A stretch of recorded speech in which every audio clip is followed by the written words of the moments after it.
es el lenguaje y se estarán abordando los temas que aparecen en pantalla. En primer lugar, sobre lengua y pensamiento, lenguaje y pensamiento es un tema que ha causado mucha controversia a lo largo de los años y que ha sido siempre estudiado porque ambos son procesos cognitivos superiores y ambos trabajan mucho de la mano. El lenguaje como una práctica humana hace que se generen otros conceptos que pueden llegar a confundirse. Uno de ellos es la lengua. La lengua la vamos a describir como un sistema de signos usados por una comunidad. Esto quiere decir que habrá tantas lenguas como comunidades. En cuanto al habla, es la forma en la que cada persona va a ejercer su lengua, es decir, se trata del estilo personal que cada uno de nosotros tiene al hablar. Por su parte, el idioma va a ser como tal una lengua, pero será la lengua oficial de un país, por lo que lo caracteriza es que tiene un mayor número de hablantes, pero comparte muchas características con la lengua. Finalmente, el dialecto serán aquellas variantes o modalidades que surgen de una misma lengua, pero en diferentes zonas regionales, como podría ser el español, que si bien se habla en muchas partes de Latinoamérica y el mundo, pues tendrá variaciones dependiendo de en qué región nos encontremos.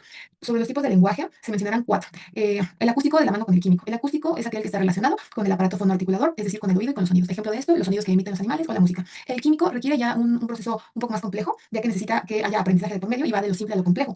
Para esto, como ejemplo, tenemos pues, la tabla química de los elementos que se va aprendiendo con el paso del tiempo. La parte visual y telegráfica. El visual pues, está relacionado obviamente con este sentido de la vista y uno de los más claros ejemplos es la lengua de señas o las pinturas rupestres. Por su parte, el telegráfico nace a partir del código Morse y se utilizaba a través del telégrafo como una forma de comunicación anteriormente y bueno, todavía se encuentra presente en la aviación.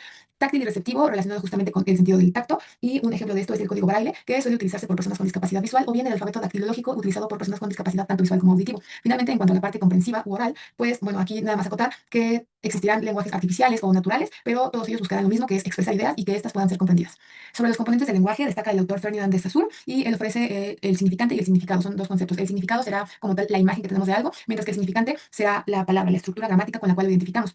En el ejemplo de la pantalla, pues como tal, la palabra mariposa y una mariposa como tal no tienen ninguna relación entre sí. Es un lenguaje que fue arbitrario, que fue decidido socialmente, que se relacionaría entre sí. Por su parte, un lenguaje motivado sería una señal de tránsito, a lo mejor muy explícita, donde existe cierta coherencia, cierta lógica que nos hace comprender el porqué de esa unión entre significado y significante. Y bueno, también aborda el tema de la sincronía, que la sincronía pues es como tomar una fotografía a la historia y al lenguaje en cierto momento de la historia y el estudio de este en un momento de la lengua en un momento específico del tiempo, versus la diacronía que más bien estudia cómo una lengua evoluciona en el tiempo.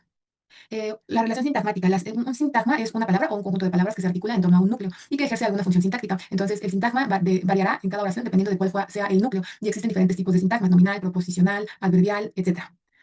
También algunos de los términos que suelen ser muy importantes dentro de la lengua son los que aparecen en pantalla. Y bueno, la sintaxis estudiará cómo se pueden combinar las frases y las oraciones. La morfosintaxis estudia más la estructura interna de las palabras y cómo éstas se combinan.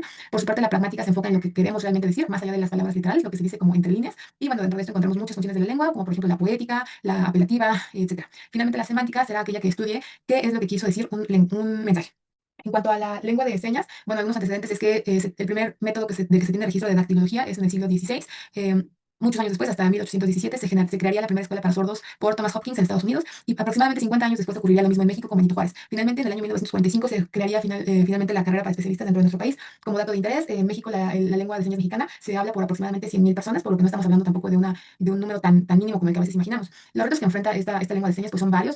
Específicamente, pues bueno, que existe una falta de interés o de conocimiento por parte tanto de profesionales como de familiares, como de personas en general, lo que dificulta que estas personas puedan ser integradas en una comunidad. Asimismo, existen muchos estigmas, muchos prejuicios que tienen muchos años arrastrándose y que lejos de incluir a las personas, las excluyen. Y bueno, existe una falta de homogeneidad, ya que no existe una lengua de señas universal. Cada región, cada país tendrá una distinta y esto complica que entre ellos puedan generar una comunidad. Finalmente, hablaremos brevemente de dos lecturas que vienen a complementar muy bien el tema del lenguaje. La primera de ellas es la lingüística ciencia cognitiva y nos habla de dos enfoques, el enfoque prescriptivo y el enfoque descriptivo. El primero de estos, pues es un enfoque más tradicional de la Grecia antigua y se enfoca más en seguir las gramáticas clásicas del sánscrito, del griego y del latín. Entonces tiene un interés de seguir comprendiendo textos sagrados y documentos históricos y se enfoca mucho en la estructura de la gramática. Por su parte, el enfoque descriptivo, pues pretende más bien estudiar e identificar qué construcciones gramaticales se utilizan en la realidad, en el día a día y no se enfoca tanto como el prescriptivo en cómo debería ser el lenguaje, sino cómo es en la realidad y entonces el lenguaje se estaría adaptando a la sociedad y no viceversa. A partir de esto, pues se puede hablar también de estudios diacrónicos o estudios sincrónicos, que bueno, los estudios diacrónicos son justamente los históricos más relacionados con el enfoque prescriptivo, mientras que los descriptivos pues buscan entender que las lenguas ya no se estudian de la misma manera que antes, buscan estar más en contacto con la realidad actual.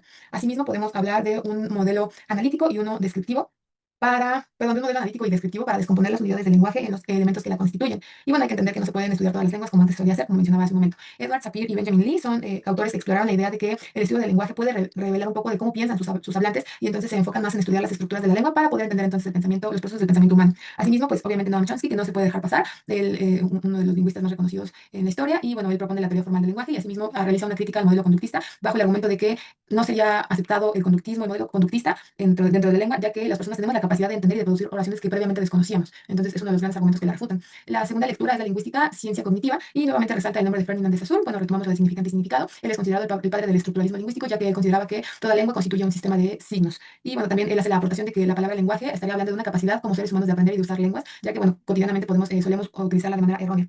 Y para finalizar, pues surge un criterio, una teoría que es la tesis de la Constitución, la cual establece que el lenguaje está constitutivamente involucrado con el pensamiento, que van muy de la mano y que uno sin el otro no podía darse. Sin embargo, esto se pone en duda y los principales argumentos que lo refutan es, entonces, ¿qué pasaría con los bebés o con los animales? Al no poder hablar, entonces no podrían pensar. Ese es uno de los grandes debates porque pues, obviamente hay mucha evidencia científica donde se sabe que el bebé tiene la capacidad de pensar, y, aunque no lo pueda verbalizar. Y bueno, parte de estos mismos cuestionamientos, pues también qué pasaría entonces con el ser humano previo a la capacidad de lenguaje que se fue desarrollando con la evolución, ¿no? Entonces, pues existe, esa es una de las teorías, la tesis de la Constitución, pero justo esta lectura se enfoca pues más bien en los puntos de quiebre que tienen estos argumentos. Y bueno, con eso estaríamos finalizando el resumen de esta segunda unidad de lenguaje. Muchas gracias.